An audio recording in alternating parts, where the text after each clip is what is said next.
Alrighty, we finished up chapter 6, so let's review everything that we've learned so far this chapter, and we've learned a lot. Let's first start by just talking about what a fraction is.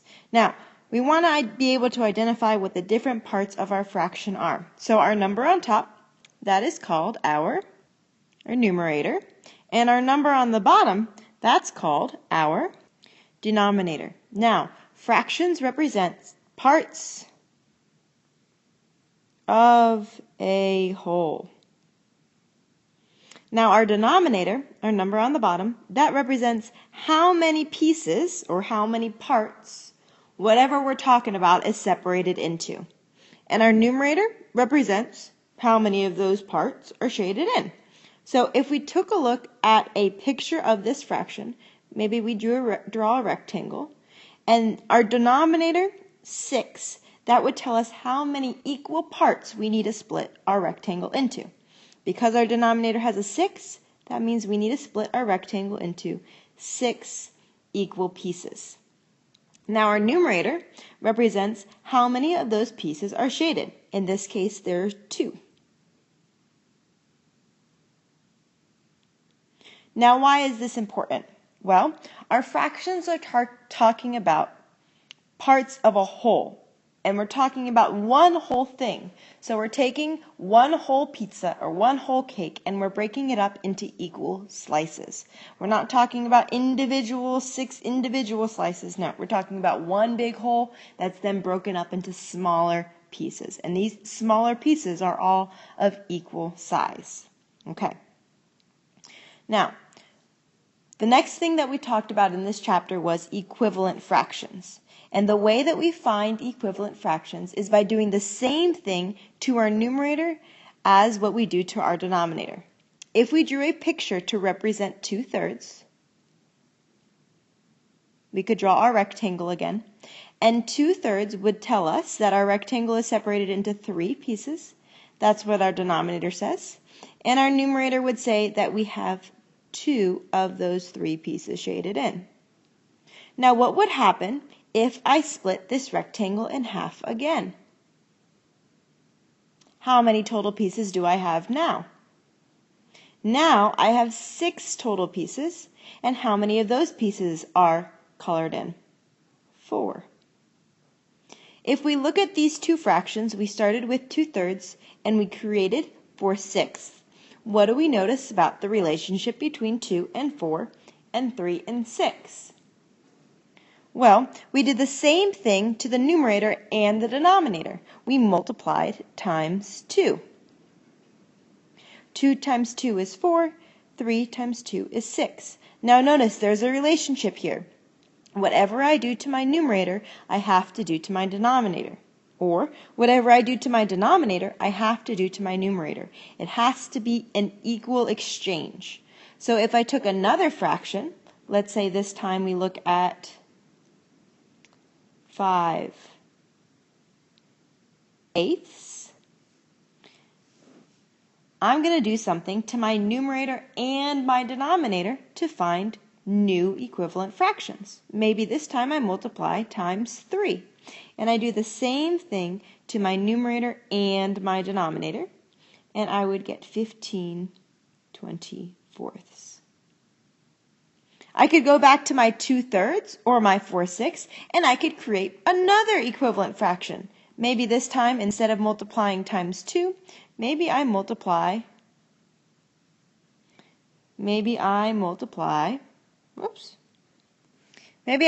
this one times 4. Sorry about that. I seem to have deleted the page. Okay, so I do the same thing to my numerator and my denominator. 2 times 4 is 8. And 3 times 4 is 12. All 3 of these fractions are equivalent fractions. If I went over here back to my rectangle that I made, I could create 8/12. I'm going to create 12 equal sections. And 8 of those sections are shaded in, 8/12. All 3 of these fractions are equivalent.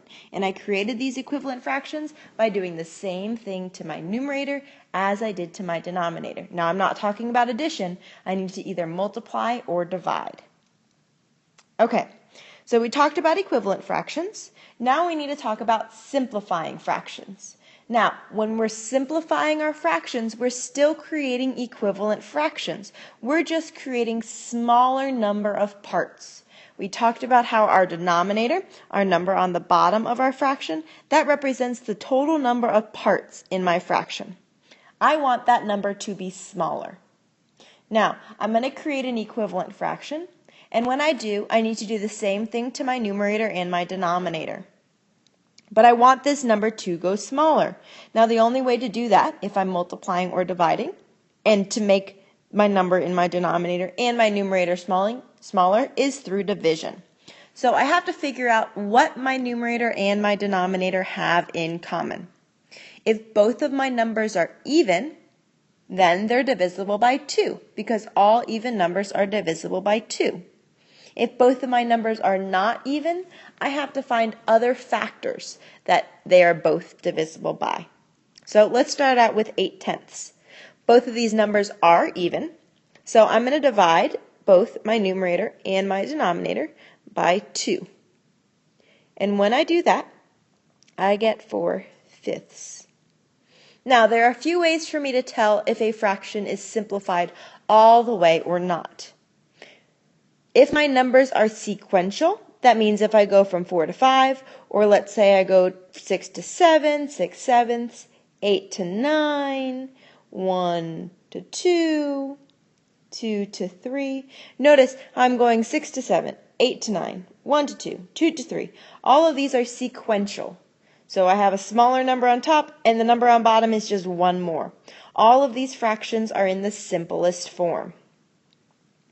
If my fraction has a 1 in the numerator, 1/5, 1/6, 1/100th, or 1,000th, all of these fractions are in the simplest form. They have a 1 in my numerator. If my fraction has 2 prime numbers, so maybe it has 3/5 or 7/11 or 11/23. All of these factors are also in the simplest form because the only factor that they have in common is 1. And if I divide by 1, I get the same number. I do need to make sure, though, that I get the simplest form. Now, here's a red flag, and I'm going to draw a red flag. If the numbers are both even, let's say you divide 1 time by 2 and you get 2/6. Both of these numbers are still even. That fraction is not yet in its simplest form. You need to divide again by 2 or something else that they have in common. Now, that's in the simplest form. Let's look at our other fraction that we need to simplify. 25/100ths. This is where we have to think about our divisibility rules. What do 25 and 100 have in common? Well, my divisibility rule for 5 tells me if a number ends in a 0 or a 5, then it's divisible by 5. 25 ends in a 5, 100 ends in a 0, so 25 and 100 are both divisible by 5. When I divide these numbers, I get 5/20ths. Now, I just said my divisibility rule for 5 was if my number ends in a 5 or a 0, that it's divisible by 5. Well, guess what? Both of these numbers end in a 5 or a 0. So again, I need to divide. 5/20ths is not the simplest form. When I divide, again, I'm left with 1/4, and that is the simplest form. We have to check to make sure our numbers are not divisible by anything else other than 1. That's simplest form. That's how we simplify a fraction. Okay? Common denominators. When we find our common denominator, we have to find something that our denominators have in common. Now, our denominators are our numbers on the bottom of our fraction. In order for us to figure out what they have in common, we need to list their multiples. So I'm going to list my multiples of 4, and I'm going to list my multiples of 3.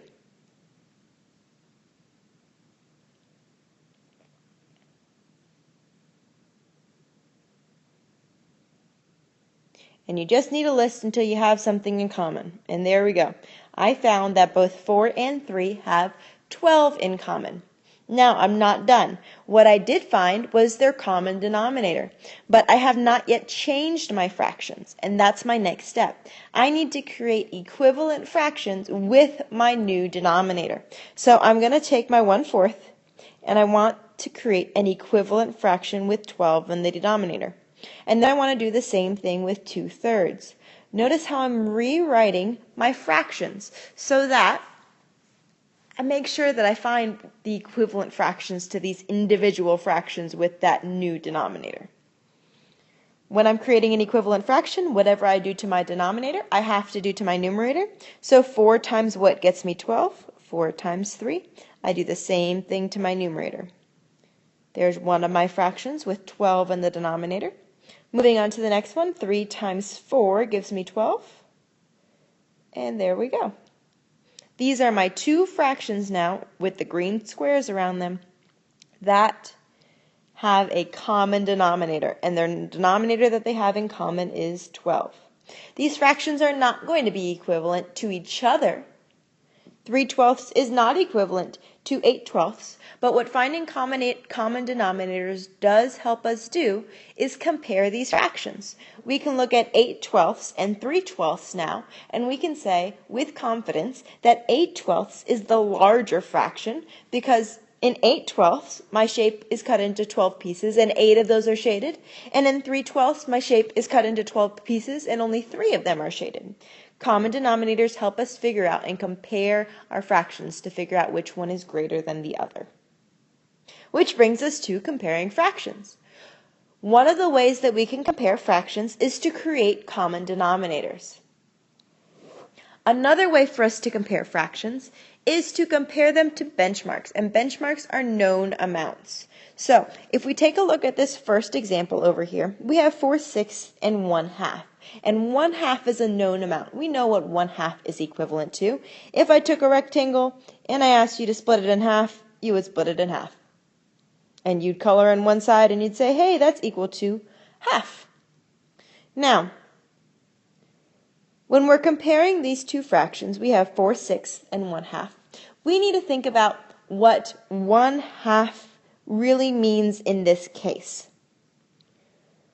If my denominator in this fraction is 6, what would half of that rectangle look like? My rectangle would be split into 6 pieces. That's what my denominator tells me. What would half of that look like? How many would be shaded in?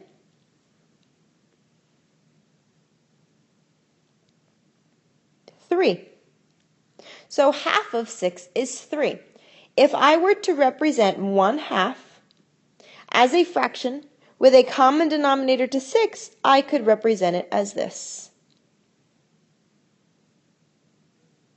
Now, I could create that equivalent fraction with a common denominator, or I could use mental math and think about this problem. If I'm comparing 4/6 and 1/2, half of 6 is 3.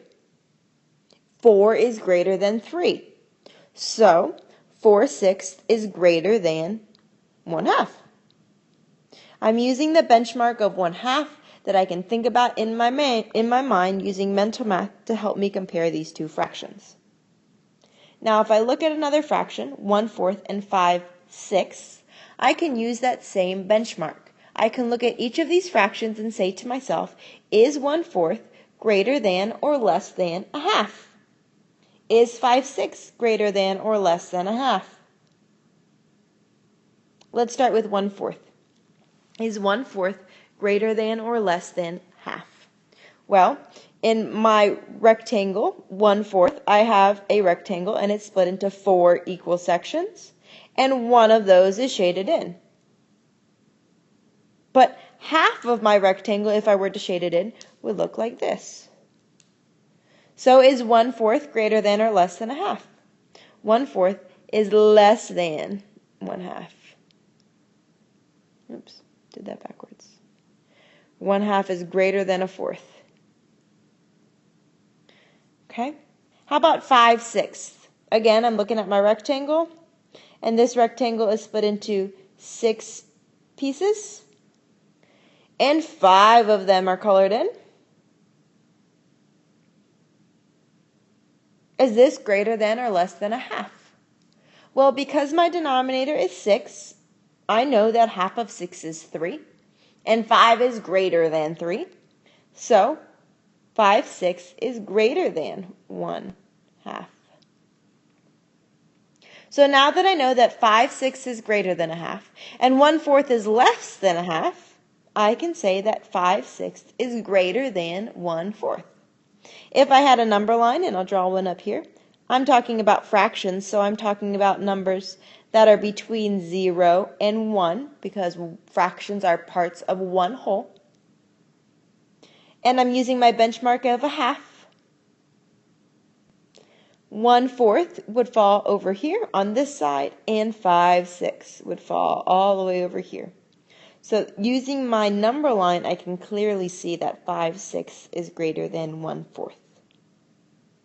Now, sometimes our fractions get tricky, and it's hard for us to tell which fraction is greater. So we have 2 options. We can, 1, create common denominators. That takes a little bit of work, but we can do that, and that will help us compare our fractions. We could also use a different method called the butterfly method, and this also helps us compare our fractions. 3/6 and 4/5. Now, we can use our benchmark to compare these fractions as well. 3/6 is equal to a half. 4/5 is greater than a half. So I could automatically tell that that fraction is greater. But if I did not see that, I could use the butterfly method to help me. What I'm going to do is I'm going to create the wings of my butterfly. They're my butterfly wings, and I'm going to create my antenna. And now I'm going to multiply what's in each wing. So I'm going to multiply 5 times 3, and that gets me 15. I'm going to multiply 6 times 4, and that gets me 24. And I'm going to compare these products. 24 is greater than 15, so 4/5 is the greater fraction. I can do that again with this fraction over here, comparing these two. 8/5 and 6/7. 8 times 5 is 40. 6 times 7 is 42. Notice how close these fractions products are. These fractions are relatively close together. 42 is the greater number, so 6/8 is the greater fraction. Now our last lesson is ordering our fractions. And when we order our fractions, we need to do a combination of all the things that we've talked about. We could, 1, create common denominators. That would take a little bit of work. We'd have to find our common multiples between 6, 4, and 8. We could do that. 6, 12, 18, 24, 8, 12, 16, 20, 24, and then 16, 24. And we see that they have 24 in common. Then we could create equivalent fractions with that new denominator.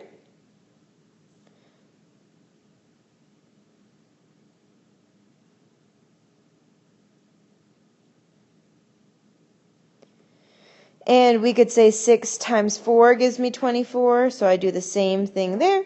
4 times 6 gives me 24. 8 times 3 gives me 24. And once I create these fractions with common denominators, it's really easy for me to order them. If I'm ordering them from least to greatest, well, I start with my smallest numerator. Then I go to the next one. And finally, my last one. There's another way that we can also order these fractions. We can first think about, well, which one is less than a half and which one is greater than a half? That's going to help me start to order these fractions. So I'd have 2 separate columns. I'd have less than a half, and I'd have greater. 2/6. Well, half of 6 is 3, and 2 is less than 3, so 2/6 falls in the less than. 1/4. Half of 4 is 2, and 1 is less than 2, so that falls in my less than half. 5/8. Half of 8 is 4. 5 is greater than 4, so 5/8 is greater than 1/2. If I'm ordering these fractions from least to greatest, I've already found my greatest fraction. 5/8 is the greatest one. Now all I have left to do is compare 2/6 and 1/4. So I have to compare 2/6 and 1/4. Which of these fractions is greater? I could find a common denominator to help me out. I've already used my benchmark of 1/2, and that doesn't help me much anymore. I'm going to use my butterfly method to figure it out. 6 times 1 is 6. 4 times 2 is 8. And there we go.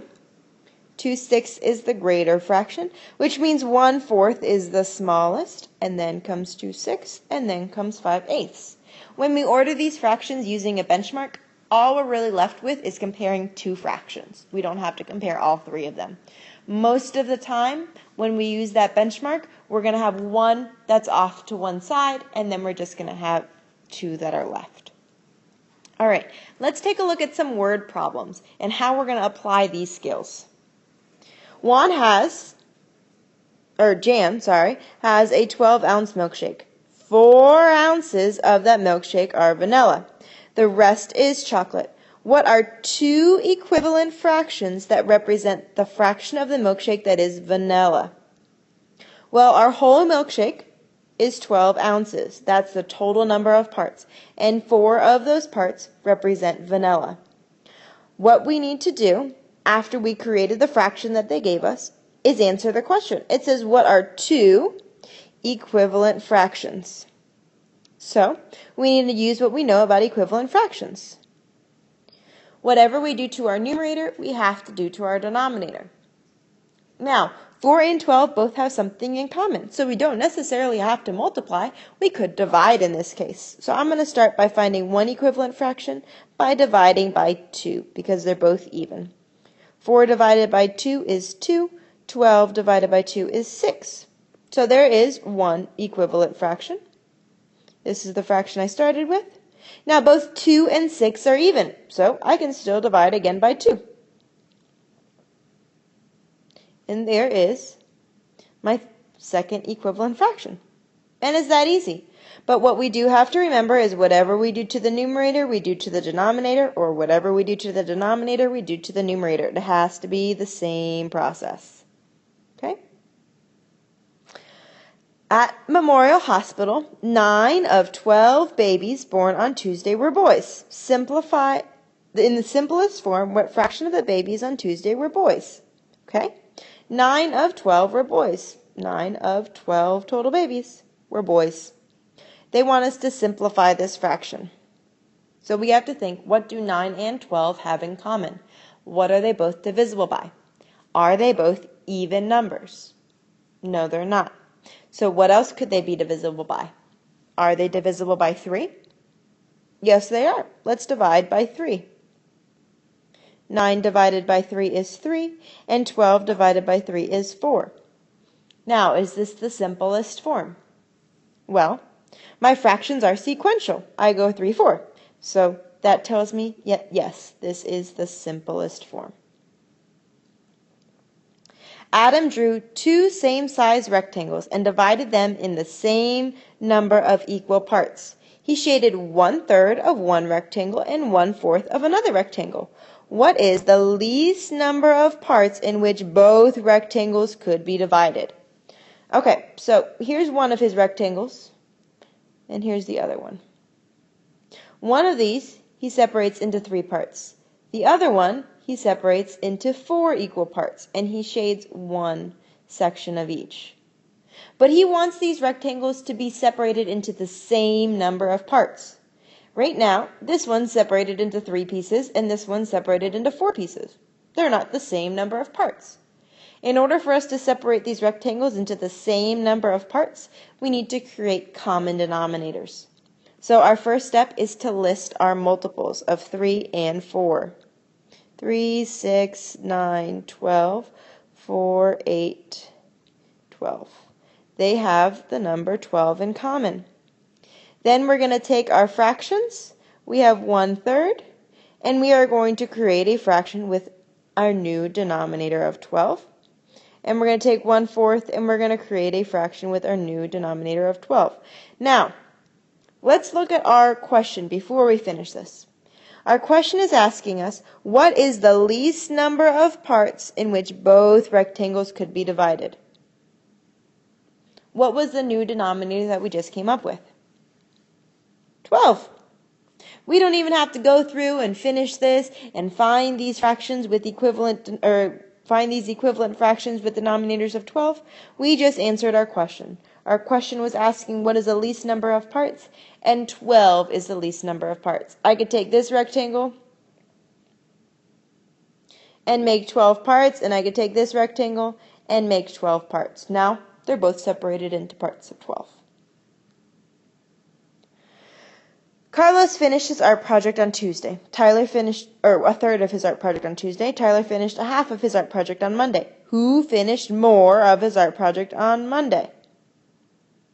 Well, here's Carlos, and he has a third, and Tyler has half. Well, which one of these fractions is greater? If they have the same numerator, the fraction with the smaller denominator is the greater fraction. Now, you might say, well, that doesn't make any sense. Let's take a look. Let's say these were their art projects. Tyler, here's Tyler. He finishes half of his. Carlos only finishes a third of his. Notice how Tyler's sections are larger than Carlos's. So even though Carlos and Tyler both only finished one part, Tyler finished a larger part than Carlos did. I think we have time for one more. A recipe uses 2/3 of flour and 5/8 cup of blueberries. Is there more flour or more blueberries? Well, 2/3 cup of flour and 5/8 cup of blueberries. We need to compare these two fractions. If we used our benchmark 1/2, we would notice that both 2/3 and 5/8 are greater than 1/2. So let's use our butterfly. 2 times 8 is 16. 3 times 5 is 15. 16 is greater than 15. So which did we use more of? We used more flour. All right, might have time for the last problem. Carlos has 3 picture frames. The thickness of the frames are 4/5, 3/12, and 5/6. What are the thickness from least to greatest? So here are our fractions. 4/5, 3/12, and 5/6. And we want these from least to greatest. Well, which of these fractions are less than a half? Is 4/5 less than half? No, it's greater. Half of 5 is 2.5. Is 3/12 less than half? Well, half of 12 is 6, and 3 is less than 6. So, yep, this one is less than a half. How about 5/6? Is that less than a half? Half of 6 is 3, and 5 is greater than 3, so no, that one's not. So here we go. We already have our smallest fraction. The smallest fraction is 3/12, and we didn't have to do any work other than think about our fractions and think about our benchmark of a half. Now, the only work that we have left to do is to compare 4/5 and 5/6. For the sake of time, we're going to use our butterfly method here. And this way we get 25. This way we get 24. So 5/6 is greater than 4/5. Now all we have to do is put these in order. And there we go. Our fractions are in order from least to greatest. We first use benchmarks, then to figure out which one was less than a half and greater than a half, and then all we had left were 2 fractions to compare. So in review, we're talking about equivalent fractions. Whatever we do to the numerator, we do to the denominator. Simplifying fractions, we have to find their common factors and divide. Common denominators, list their common multiples, and then create equivalent fractions. And when you order them, use a benchmark.